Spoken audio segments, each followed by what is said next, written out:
Did you know that people in Japan covered their mouths when they laugh? But Americans often laugh louder in groups than when alone. Same emotion, different performance. That's society shaping even giggles. But here's the mind-blowing part. Almost everything we do, the way we laugh, flirt, argue, or pose for a selfie, is shaped by invisible social rules. This is the essence of sociological social psychology, that the personal is profoundly social. We're going to unpack the ways that society becomes a part of who we are as individuals, but also help you understand the ways that you can impact society without having to start a whole social movement or becoming an influencer. So welcome to Chapter 1, Introduction to Sociological Social Psychology. Again, this is where we lay the groundwork for understanding the fascinating interplay between the individual and society. Social psychology is the systematic study of how people's thoughts, feelings, and behavior are influenced by social context.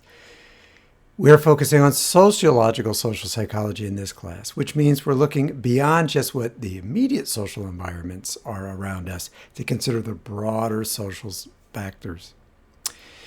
It is where the big picture of sociology, the study of society, meets the individual focuses of psychology, the study of human thought processes. It's kind of like the best of both worlds. I love this slide, the society sandwich. The diagram is a little off for sandwich, but I think you're going to get the point.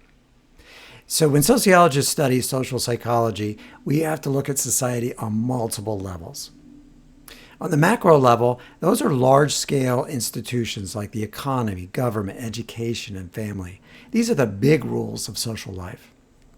There's also the meso level. The meso level is where groups and organizations live. And we live a lot of our lives inside those places. And on the micro level, that's where individuals, that's you and me, interact on the immediate level. Our real situational selves that we're going to talk a little bit later about. These levels are all interconnected. What happens on the macro level can impact you directly on the micro level, and you can have an influence on entire societies. We can also impact society through the groups that we belong to. But it's kind of interesting because we are like a sandwich. We are actually in the middle. I know we have meso listed in the middle of the diagram, but you and I are working in our day-to-day lives. And on the one hand, we have our groups and organizations we belong to. That's a significant part of our social life.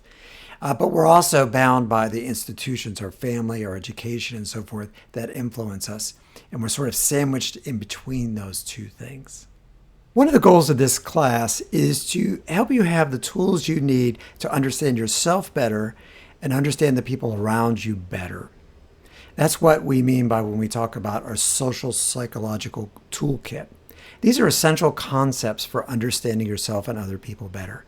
Probably the most important one of all of them is the sociological imagination. This is your ultimate tool. It helps you see your personal life in social context. What I mean by social context, I'm talking about human history, all of human history, culture, and the social structures around you. It helps you connect your individual experiences to larger social patterns. Probably the number one thing you want to look at when you're looking and using your imagination to see these things are social norms. These are widely accepted, often unwritten rules or guidelines that regulate our behaviors or even our thoughts in our relationships with other people.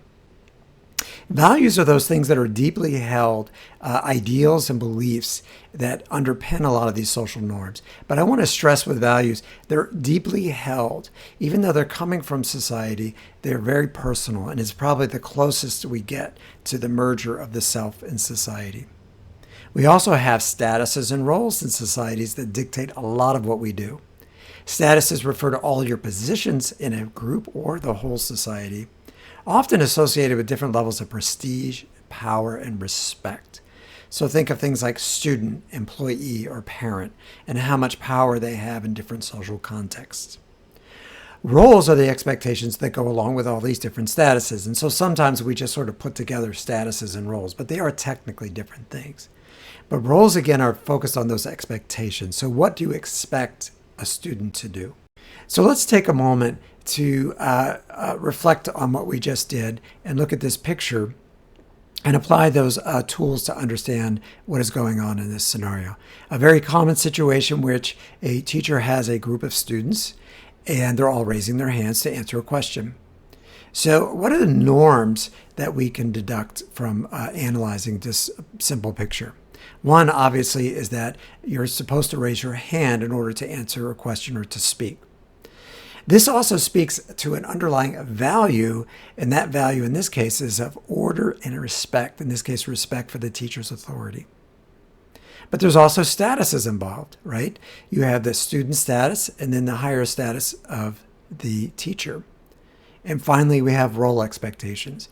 The teacher is the one who calls on people to speak or to answer questions, and the students are the ones who are expected to answer those questions or to speak when called upon.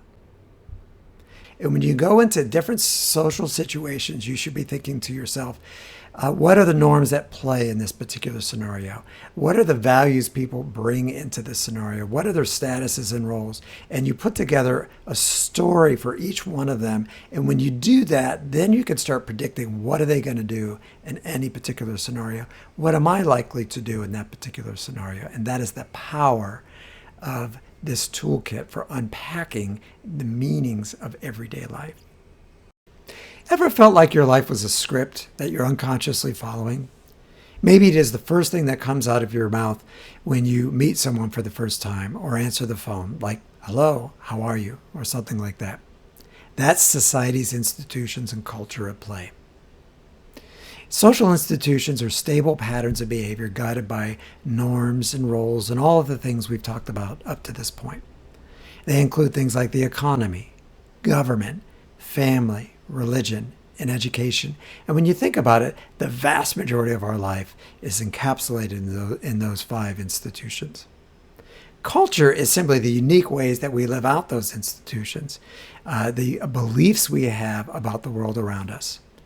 Culture exists on the micro level and the macro level. It's kind of like the personality of the groups in the society that we live in. It includes things like the language of that particular group, its symbols, its values and beliefs, its norms, and material culture as well. Institutions and culture provide the broad framework in which we live our lives. Let's look at how our culture can influence our everyday values and beliefs. And this particular survey asked from people around the world. They ask how much people believe that success in life is determined by outside forces. In America, just 31% of people agree with that statement. Compare that to Russia, with 62% believing that the world controls what they do on a day-to-day basis. Now, what do you know about the U.S. culture and Russian culture, or what's going on in the world today that might influence why the Russians believe so differently about this concept than Americans? In this class, we'll also incorporate the concept of digital sociology, an emerging field in which we study how people interact with their digital environments. Many populations now live in what we call a socio-material world, where humans and non-humans interact on a regular basis, including AI. Technology in this world is imbricated in what we do. It's not a separate aspect of human life. Think this is just theory for tests? Think again. The skills you learn in this class are like a secret weapon for any career that you involve people. While there are a few jobs that are titled social psychologists, understanding how society influences individuals can help you in many fields like human resources, where understanding group dynamics and employee motivations are important, marketing and advertising, public relations, counseling and social work, law and criminal justice, where analyzing group behavior and social norms is important. They can also help you personally, and you can use those tools to create new things. Consider these 2 influencers, Emilia Liana, who was born in London and studied sociology at the university. She founded her website, emilialiana.com, in her final year at the university, and the online site offers advice on how to feel revitalized. The articles on the website teach you how to follow the most recent trends, and her vlogs have become extremely popular, where she has nearly 600,000 followers on Instagram and 60 million likes on TikTok. Nabila Noor is an American entrepreneur and an online influencer. Noor is known for her YouTube channel where she shares makeup tutorials, product reviews on cosmetics, and vlogs about beauty and her life as a Muslim American. If I do my job well, you should leave this class with the ability to dissect each and every social interaction you have the rest of your life. So wish me luck, just like I wish you luck the rest of this semester.